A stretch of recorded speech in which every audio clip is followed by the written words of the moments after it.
Hey besties! Welcome back to the Celestial Vibes podcast. I'm Kristy Lynn, your cosmic bestie and guide through whatever weird, magical, spiritual, or just plain wild stuff the universe decides we're diving into today. Before we even get started, let's set the vibe. Take a deep breath and just let yourself settle into this moment. This space is safe, unconditional, and held for you, for me, and for all the aligned energies that are here to play, support, and bring their wisdom. Only the highest, most soul-honoring energies are welcome here. Whether this is your first time tuning in, or if you've been vibing with me from the start, I invite you to open yourself up to what wants to flow through this episode. Now today, what I want to dive into is this whole awakening wave that we're in the middle of. Because you want to know what I feel like is really wild about this moment, right? This is not just a few people here and there waking up, okay? This is a global, humanitarian wave of awakening. This isn't those little pockets of spiritual people who used to be called weirdos or hippies. This is massive. It's massive. And it's not new age. Oh my God, I wish they'd stop calling it that. These people do not understand that spirituality goes way back farther than any modern labels or trendy vibes. We're talking about the ancients. We're talking about that deep knowing that predates religions and systems. People who weren't even here in previous waves are incarnating now. And the ones who were here are showing up differently. It's like the universe finally said, it's time. It's fucking go time, y'all. So you're seeing more people everywhere with a thirst for truth. More people questioning the stories that they were taught, right? And most importantly, more people remembering themselves. I've tapped in with councils, collectives, and guides about how to navigate this. And quite frankly, the message is really simple. This is big. It's messy. And it's fucking necessary. You'll feel heaviness. That's part of the clearing. You'll also feel expansion. That's the upgrade. Timelines split. Thresholds open. And there are so many recalibrations on the way. All of this energy, all of these shifts, right, can feel really overwhelming. It's beautiful, but it's also really messy. And that's exactly how I experienced it when my own awakening really started to hit. Let me get real with you for a minute, because I didn't go super deep into this in episode 1, and I want to be honest about the start of my own journey. I know it's important to share, right? Because someone, somewhere, is going through the same thing, thinking that they're losing it. And I promise you, my love, you're not. So for me, it really began with a full-blown mental breakdown. I was extremely stressed, anxious. What is ancient? Look at that. I'm trying to say anxious and it came out as ancient. Literally, my higher self was like, yeah, bitch, we ancient, and let them know. Anyway, I was very stressed. I was very anxious. I literally can't say it. Fuck it. I had a lot of anxiety, y'all. And I was also really depressed, right? It was a lot of feelings and a lot of emotions to feel all at once.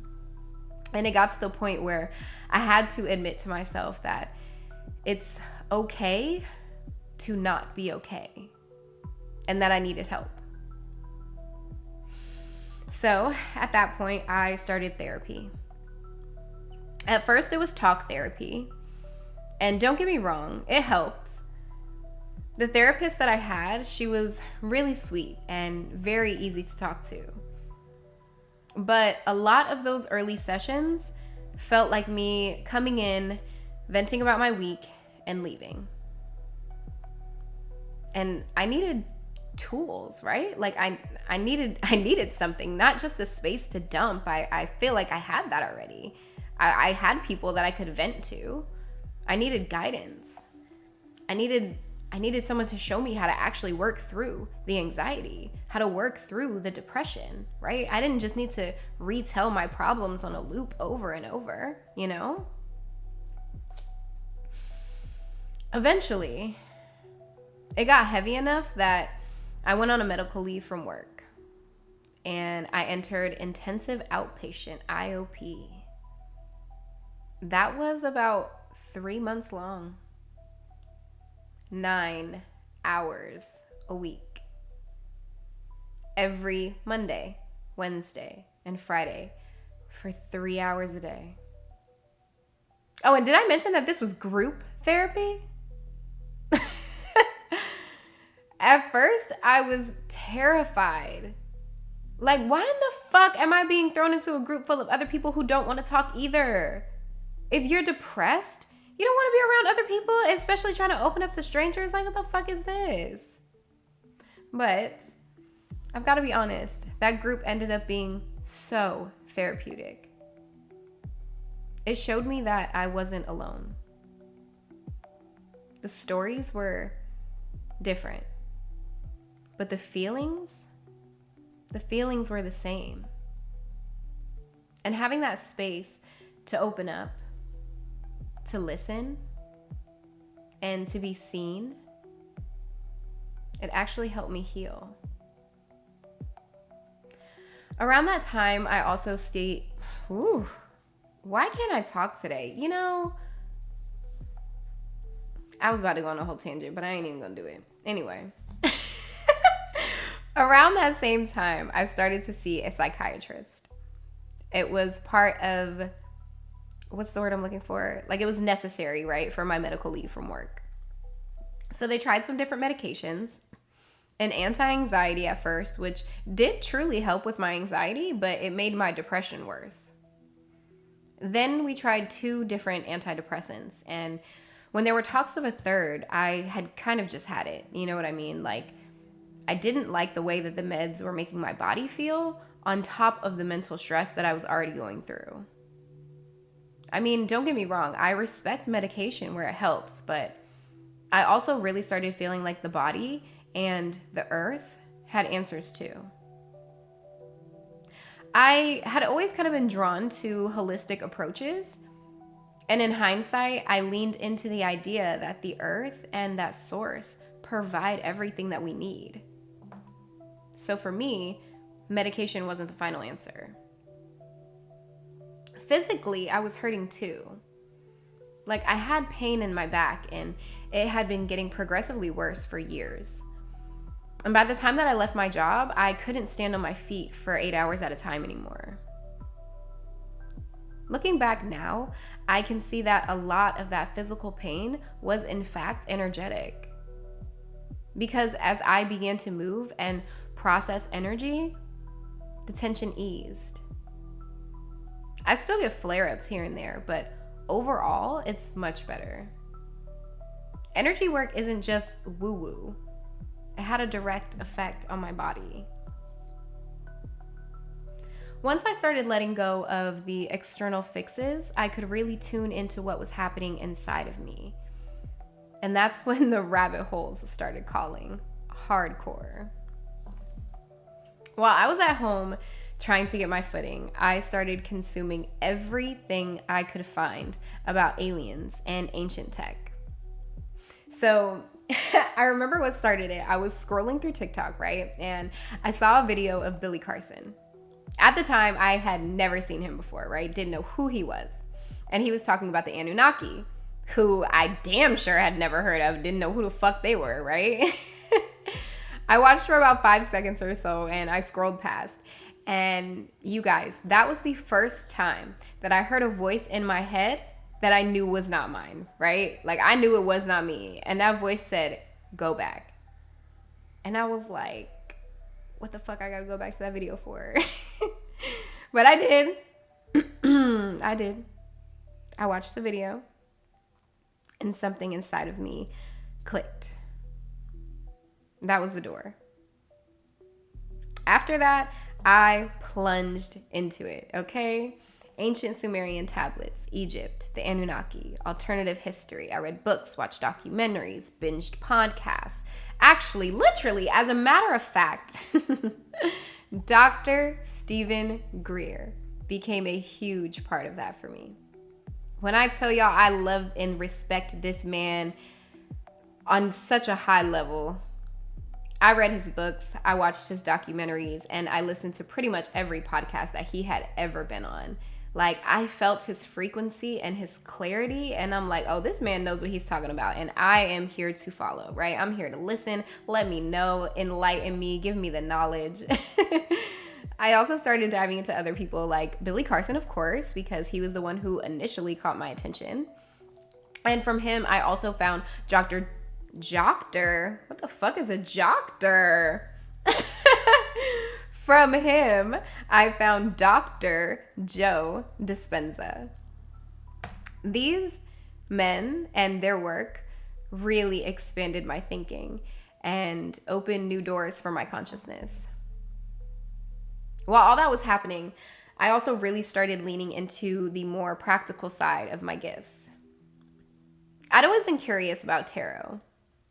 My mom and I always used to talk about going to Casadega to go get a reading, right? Because, like, Casadega is supposed to be like the psychic capital of the world or whatever the fuck. Like, you got to be the real fucking deal to be in Casadega.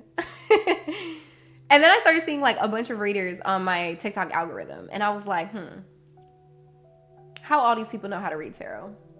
This got to be like, this can't be a selective type thing. This isn't no like you're picked at birth and you're special and you have this gift and nobody else has it. Like, there ain't no way that all these different people from all these different walks of life are all able to read these cards. Like, this has got to be something that you can just do. So I looked it up and it said anybody could read tarot. I said, bet. I requested a free sample of tarot cards through the TikTok shop and it got approved. Bro, as soon as I got them cards, I started practicing. I was teaching myself the cards. I was pulling for family members. And I realized that I was actually really, really good at it. I started doing TikTok lives, answering yes or no questions, and then really like small readings, you know? At first, it was free just to get my feet wet. And then people kept coming back and telling me that what I'd said had actually happened. I started getting confirmations over and over, like dates lining up and things unfolding just the way that I'd seen them. And then that's when it hit me. Bro, I was tapped the fuck in. Like, this wasn't just curiosity or a hobby. This was real. And I had to embrace it. I wanted to embrace it. And that's when things shifted again. I leaned into my gifts. I opened my business and I started offering readings. That level of opening, the tarot, the confirmations, the work, it felt like another layer of awakening. I mean, think about it. I started that business when all I was doing was reading cards, and I'm at the point now that I don't need cards. You know what I mean? I'm completely tapped in. I offer mediumship and personalized channeled messages and sacred love sessions, all sorts of things. I mean, I opened that business with the intention of just being a tarot reader, having no clue where it was going to take me. Every layer teaches you more and more about how the universe works, how we're connected to source, and how these gifts have always been a part of us. So yeah, from the breakdown to therapy, to IOP, from meds to energetic healing, to diving deep into ancient knowledge, And then finding proof in my readings and starting my business. That's my messy and honest beginning. And the thing is, while yes, this is my story, I know I'm not the only one riding this wave. I'm on a wave. The feelings, the chaos, the breakthroughs, those are threads that we all share, even if the specifics of our lives look totally different. I've sat down with my guides and my star family and tapped into the energies around this global awakening, right? And they made one thing very clear. We're all in this together. Well, I told y'all, look, I love me some music, okay? I love musicals. I love music. It's the language of the soul. And that is one thing that my guides are consistently going to give me messages through music. And that's one thing I'm going to do is sing it to you. You're welcome. But seriously, okay? We're all on our own path, yes. But deep down, we're all moving through the same cosmic currents. Some of it feels heavy. Some of it feels expansive. And a lot of it just feels off. But that's all a part of the process. The universal wave.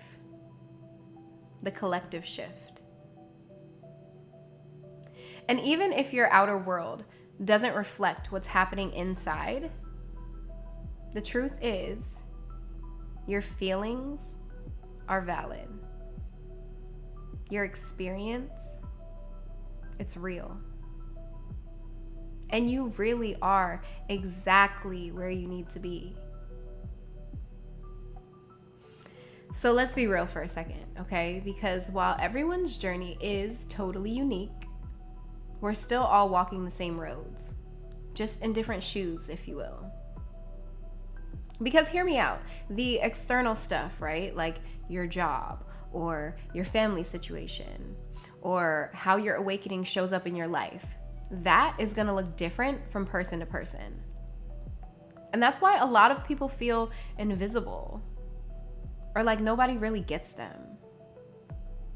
Your human might be living a life that looks one way on the surface while your soul is processing something totally different underneath. Because deep down, there are universal threads, the core feelings, confusion, grief, rage, bliss, longing, that I want to go on a spaceship and never come back moment. We all share those. And tarot shows this so beautifully to me because it's literally the soul's journey on cardboard, right? Like the symbols and the imagery, they map the stages, the tests, the gifts, heartbreaks, and awakenings. Like literally two people can pull the same card for different reasons, but the meaning on the deep soul level is going to be universal. We all pass through these similar archetypal gates, right? But we just take different routes. We're on different timing. And we're wearing different costumes. So if you're sitting there feeling alone because your outer life looks wild or your friends don't get it, you're not wrong. And you're not the only one. The feeling underneath is something that a whole bunch of people carry. And that's the comfort, right? You're not the only soul walking through that kind of messy beauty. So yes, feel it. Feel sad, angry, excited, weird, hell, horny for the stars even.